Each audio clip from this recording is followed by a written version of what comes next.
A little bit about us, there's a handout I'm going to pass out right up here. It's straight off of our who we are as our SACS accreditation. Gives you some more input about data and why we do what we do. Any questions? Yeah, let's do. The one thing, we'll take questions. The one thing I can say from, if you remember at the beginning, we said that Robin and I have been doing this full-time in school districts for 2 years.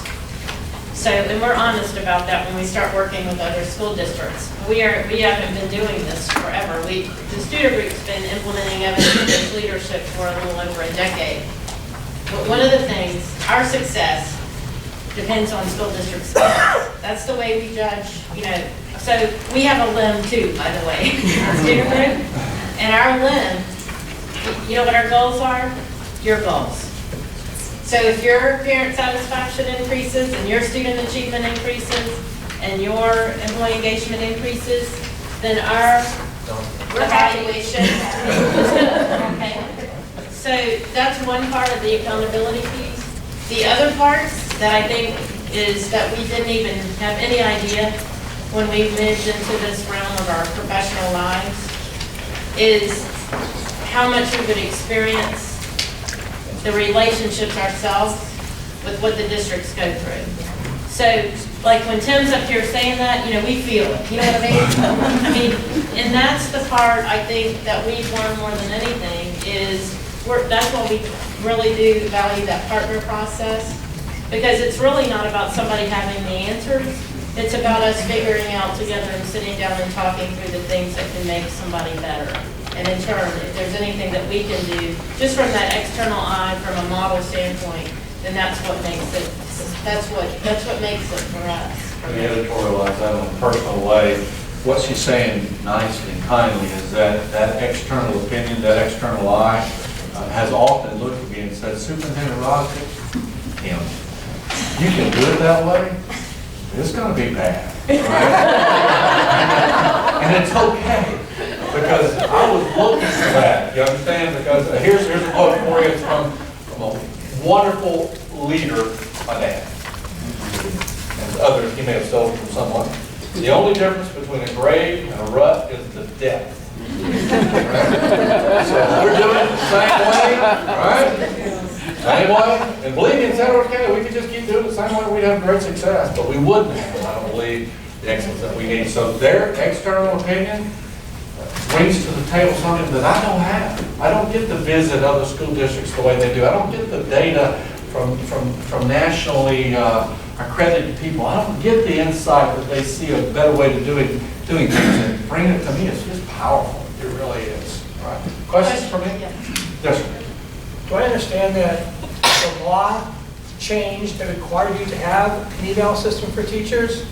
Or did that happen outside the law? Would they have done it without the external pressure, or what? Would they have done it without external pressure? In Florida, the paradigm of leadership at the state level is a little different, or maybe the same, I'm not sure. We have an elected governor. We have an appointed commissioner of education, which is overall K-20. We have an appointed by the governor. All right? We have an appointed state board of education, which is appointed by the governor. We have an elected House and Senate. All four put forth an educational vision. So that's complicated. Okay, all right? You kind of don't know who to believe, all right? But what is interesting is that what took place was this bill called 736. It was passed out of the House and out of the Senate, and said that we have a performance pay bill which required an evaluation that measured teachers with 50% based on student performance. So would we have gotten there anyway? Probably, because we had already started on the race to the top eval, right? And it was coming into play with our legislatures, and I love them, but sometimes I really want to thump them in the head, right? I really want to say to them, wake up, okay? But the bottom line is they were going to do it anyway, right? So the culture was that we're going to create this instrument. Now, I would not recommend your state leadership that you go back and do it the way we did it. I'm not sure if it'll actually survive, all right? And there's a lot of questions about that. But the climate was performance. And then your question is really centered upon, I think, centered upon the expectations so that we're going to have a better product in Florida. And that's why the impetus for a new teacher evaluation system. Jen? And the one thing I can, just to connect at some time, I'd encourage you all to connect with Dan in Jackson Public Schools in Michigan, because Dan has implemented a teacher evaluation system in his school district in Michigan with a no mandate. So I think that's worth the conversation at some point. Kudos to you, bro.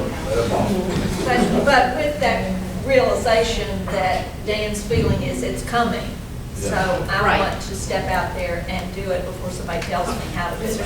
Yeah. Oklahoma City Superintendent? The great state of Oklahoma is very, very upset with the state of Florida.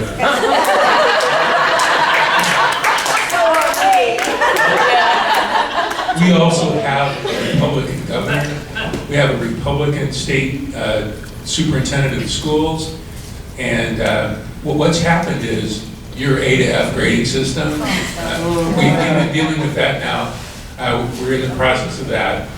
The whole teacher leader effectiveness issue is reminiscent of what you guys lived through.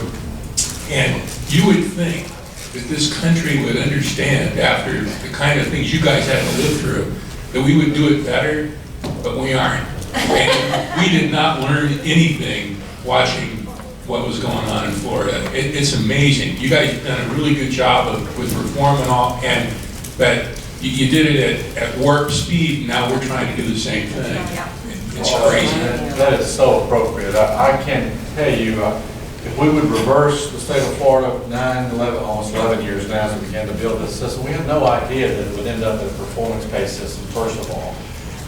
There's lots of dialogue we could have there. So if you're sitting in a school district or state which has yet to begin to build that bicycle, we have some suggestions for you about really how to do it right. Now, we educators will say this, you may say, oh no, Tim, that's not right. We are our own worst enemy, right? Why the impetus for change? It's because what we were producing wasn't what was needed. Understand that. So as educators, we tend to become sedentary. You may not be this way, I don't know. But our state for years and years and years and years, we sat and we watched students fail. We watched students prepare for no jobs. And it was a very dysfunctional system. So that change is going to come by pain or pleasure.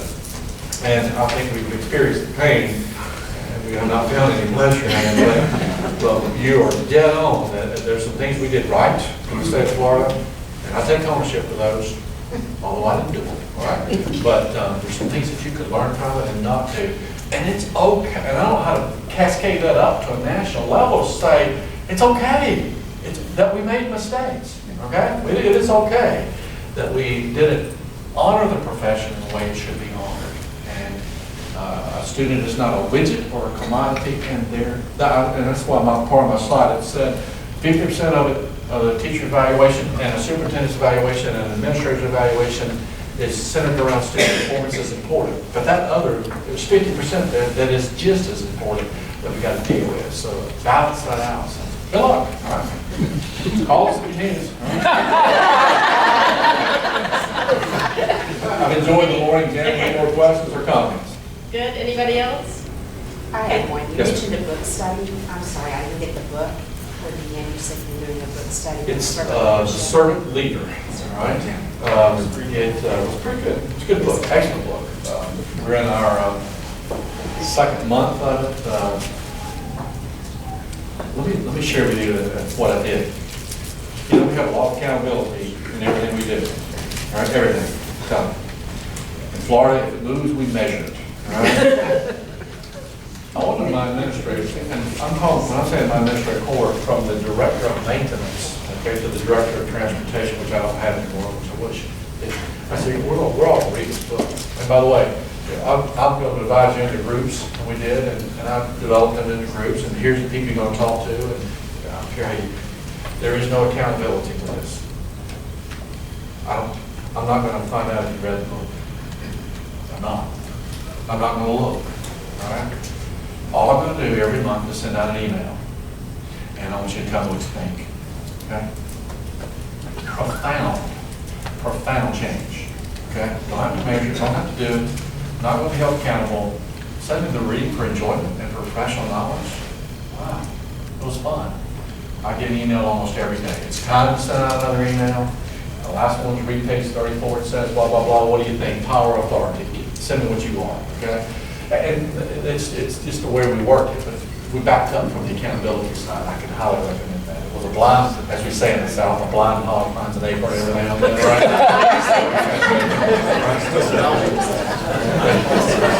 right?